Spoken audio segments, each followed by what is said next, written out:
মাননীয় স্পিকার, আমাকে সময় দেওয়ার জন্য আপনাকে ধন্যবাদ। আমরা এখন ওয়াকআউট করছি। আসসালামু আলাইকুম। মাননীয় বিরোধী দলের নেতা, ওয়াকআউট করার স্বাধীনতা আপনার আছে। আজকে এই সংসদ এমন একটি সময় অনুষ্ঠিত হতে যাচ্ছে যেই সময় সঙ্গত কারণেই দেশে নানাবিধ সমস্যা বিরাজমান। অত্যন্ত দুঃখের সাথে বলতে বাধ্য হচ্ছি,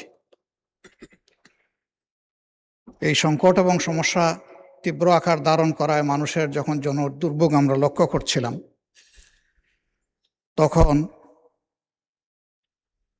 তৎকালীন মহামান্য রাষ্ট্রপতির সাথে আমি সরাসরি কথা বলেছিলাম এবং স্পিকারের দায়িত্বে আপনি ছিলেন, আপনার সাথেও আমি কথা বলেছিলাম। মহামান্য রাষ্ট্রপতির সাথে কথা বলে ওনার বরাবরে একটা অনুরোধ জ্ঞাপন করে একটা চিঠিও দিয়েছিলাম। সেই চিঠির কপি আপনাকেও দেওয়া হয়েছে, মাননীয় প্রধানমন্ত্রীকেও দেওয়া হয়েছে। বলেছিলাম যে এই সংসদটা আমাদের জাতীয় সকল কর্মকাণ্ডের মূল হওয়ার যে দাবি রাখে, এই ধরনের একটা স্পর্শকাতর সময়ে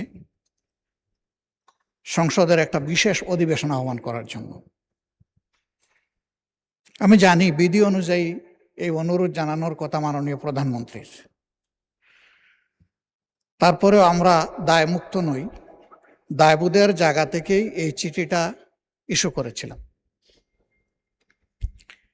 কিন্তু আজ পর্যন্ত এর কোনো উত্তর পেলাম না। এটার কি হলো? দাবি ছিল সমাজে বিদ্যমান যে সংকট সমস্যা, বিশেষ করে বিদ্যুৎ খাতে যে অব্যবস্থাপনা, একদিকে মানুষ বিদ্যুৎ পাচ্ছে না, লোডশেডিংয়ের জ্বালা, অন্যদিকে বুথড়ে বিল, এর কোনো সদুত্তর নাই। গ্যাসেরও তীব্র সংকট দেখা দিল, আবার গ্যাসের অপ্রতুলতার কারণে মানুষ আবার তেলের দিকে ধাবিত হলো। এই সব নিয়ে একটা জটিল পরিস্থিতি, আর এই সমস্ত পরিস্থিতির কারণেই দ্রব্যমূল্য হু হু করে বেড়ে যাচ্ছে এবং বেড়ে গেল।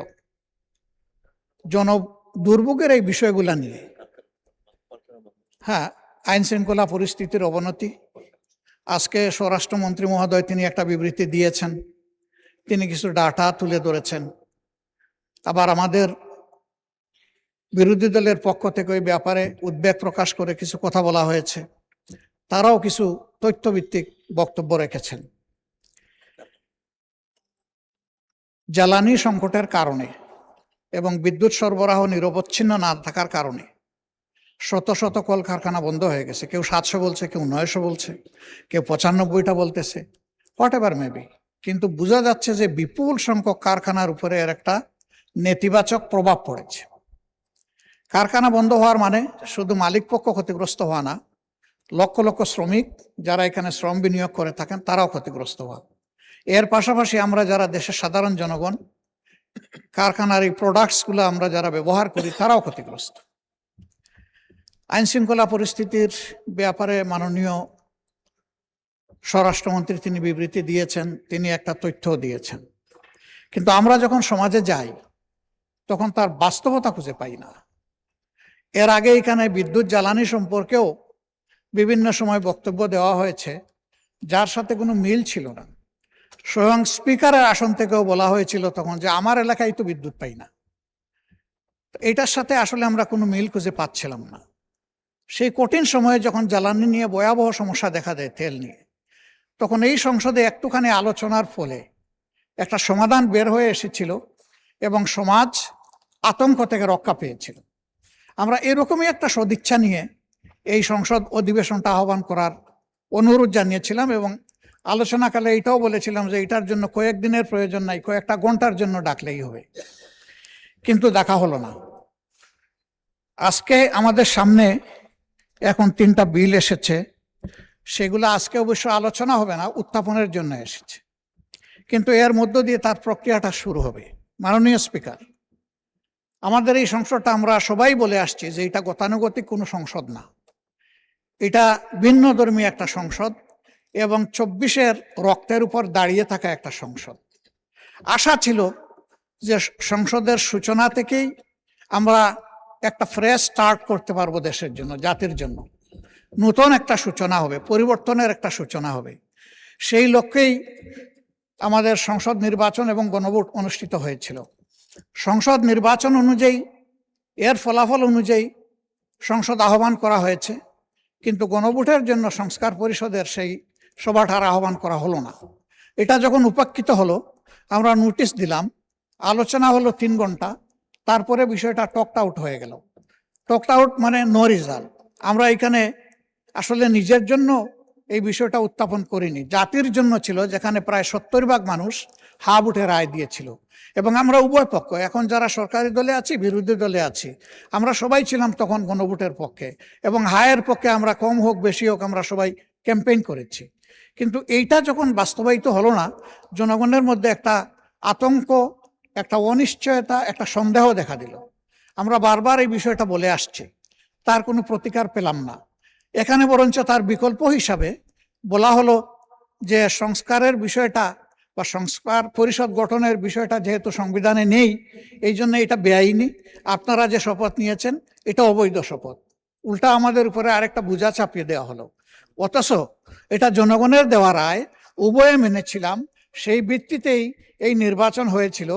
এবং যে অর্ডারের মাধ্যমে নির্বাচন হয়েছে, একই অর্ডারে লেখা ছিল যে 30 দিনের ভিতরে সংসদ অধিবেশন রাখতে হবে এবং একইভাবে সংস্কার পরিষদের সভা আহ্বান করতে হবে। উল্টা দায় এসে গেল আমাদের উপরে, আমরা ন্যায়ের পক্ষে, জনগণের পক্ষে থাকার পরেও। মাননীয় স্পিকার, আমরা তো এখানে জনগণের জন্য কথা বলেছি, এটা কোনো দলীয় সুবিধা নেওয়ার জন্য আমরা বলি নাই। বিরোধী দল এখান থেকে লাভবান হবে এমনও কোনো সম্ভাবনা নেই। 18 কোটি মানুষের রাইটের পক্ষে ছিল আমাদের এই কথাগুলা, যে কারণে ফেসিবাগ যুগে যুগে জেকে বসেছিল এই জাতির গাড়ে। আমরা চেয়েছিলাম ওই জায়গাগুলো পরিষ্কার হোক, কিন্তু আমরা বিস্ময়ের সাথে লক্ষ্য করলাম গণভোটের রায় তো মানা হলোই না। 133টা অর্ডিন্যান্স যেটা ছিল, এখান থেকে 20টাকে ল্যাপসেস করে দেওয়া হলো, যেগুলো ছিল খুবই গুরুত্বপূর্ণ। বিচার বিভাগের স্বাধীনতা, স্বাধীন দুর্নীতি দমন কমিশন, স্বাধীন মানবাধিকার কমিশন, গুম কমিশন, পুলিশ সংস্কার কমিশন, নির্বাচন কমিশন, এই বেসিক জায়গাগুলো যেগুলা ঠিক না হলে ফেসিবাদ থেকে এই দেশ এবং সমাজ মুক্তি পাবে না, সেগুলাই ল্যাপস করে দেওয়া হলো। এখন আমরা দেখছি যে সেইগুলা আস্তে আস্তে বিভিন্ন কায়দায় আপনারা এখানে, মানে আপনারা বলতে সরকারি দল এখানে নিয়ে আসছেন। আরেকটা বিষয় এখানে লক্ষণীয়, আজকের দিনটা হলো বৃহস্পতিবার। আমাদের কনসেনসাস অনুযায়ী এই দিনটা হচ্ছে বেসরকারি দিবস। বেসরকারি দিবসে সরকারি বিল আসে কিনা এটা আমি জানি না, আমাকে জানালে আমি খুশি হব। আজকের দিনটা হলো বেসরকারি সদস্যদের জন্য। হ্যাঁ, বেসরকারি সদস্য বিরোধী দলেরও হতে পারেন, সরকারি দলের হতে পারেন, মন্ত্রীদের বাইরে যারা আছেন তারা সকলেই আমরা বেসরকারি সদস্য। আমরা সেই বিল আনতে পারি, এবং পেন্ডিং অনেকগুলা বেসরকারি বিল আছে, সেই বিলগুলো আজকে না এনে আমি মনে করি যে এখানে অধিকার ক্ষুণ্ণ করা হয়েছে। এবং আজকে এখানে যেভাবে সরকারি বিল উত্থাপন করা হচ্ছে, এটা বোধহয় কোনো ভালো নজির হবে না। হ্যাঁ, স্পিকারের জুরিসডিকশনের জায়গা থেকে যদি কিছু করার থাকে সেটা আমরা জেনে নেব, কিন্তু আমরা এটাই জানতাম যে বেসরকারি দিবসটা বেসরকারি সদস্যদের জন্য। এই সব কিছুতে আমরা দেখতে পাচ্ছি যে সংসদকে ঠেলে একতরফাভাবে এক পেশে করে নিয়ে যাওয়া হচ্ছে। আমরা নীতিগতভাবে এই ধরনের বিলে আমরা অংশগ্রহণ করতে চাচ্ছি না। আমরা আশঙ্কা করছি যে এর মাধ্যমে সংস্কারের যে মূল দাবি সেইটাকেই চাপা দেওয়া হবে। তা আমরা সেই চাপা দেওয়ার পক্ষে নাই। আমরা সংস্কারের মূল দাবির পক্ষে জোরালো এবং স্পষ্ট অবস্থান আমাদের। আমরা এখান থেকে সরিনি। আমাদেরকে অফিসিয়ালি নন অফিসিয়ালি এই পার্লামেন্টের ভিতরে এবং বাইরে অনেকবারই অনুরোধ করা হয়েছে যে সংবিধান সংশোধনের কমিটিতে আসেন। একটা কমিটি এখানে পাশ হয়েছে, আমাদের প্রতিবাদ ছিল, আমরা অংশগ্রহণ করি নাই, সব ঠিক আছে। ওইটা পাশ হয়েছিল সংবিধান সংশোধন কমিটি নামে। পরে আমরা যখন বললাম যে সংবিধান সংশোধন কমিটি নামে কোনো কমিটি হওয়ার কোনো বিধান নেই, আমরা পরে শুনলাম যে এটার আগে একটা বিশেষ শব্দ বসানো হয়েছে। সেই বিশেষটা এখানে পাশ করা হয়েছে কিনা আমি জানি না। একটা কমিটি যদি আসলে এই হাউস থেকে পাশ করানো হয়, তাহলে তার প্রত্যেকটি অক্ষরও এখান থেকে পাশ করাতে হবে। সেটা তো হয় না, ওইটার পক্ষে আমরা ছিলাম না, এটা বড় কথা না। আমি বলছি যে এখানে প্রসিডিওরটাও মেনটেন করা হয়নি।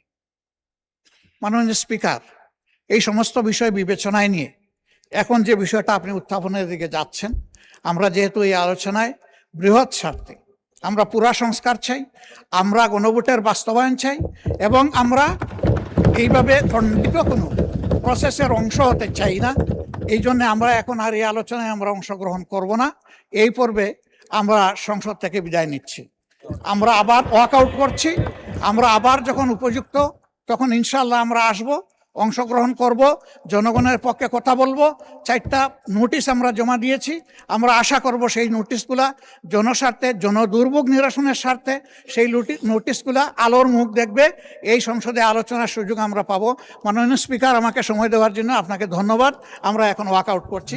আসসালামু আলাইকুম। মাননীয় বিরোধী দলের নেতা, ওয়াকআউট করার স্বাধীনতা আপনার আছে, বাট সংসদের ভিতরে সবকিছু আলোচনা করা দরকার, না হলে জাতি কি পাবে? আমি অনুরোধ করব আপনারা বসেন, আলোচনায় অংশগ্রহণ করেন, পক্ষ বিপক্ষ বিতর্ক থাকবে, বিতর্কের মধ্যে দিয়েই তো জাতি পরিচালিত হবে আপনাদের নেতৃত্বে।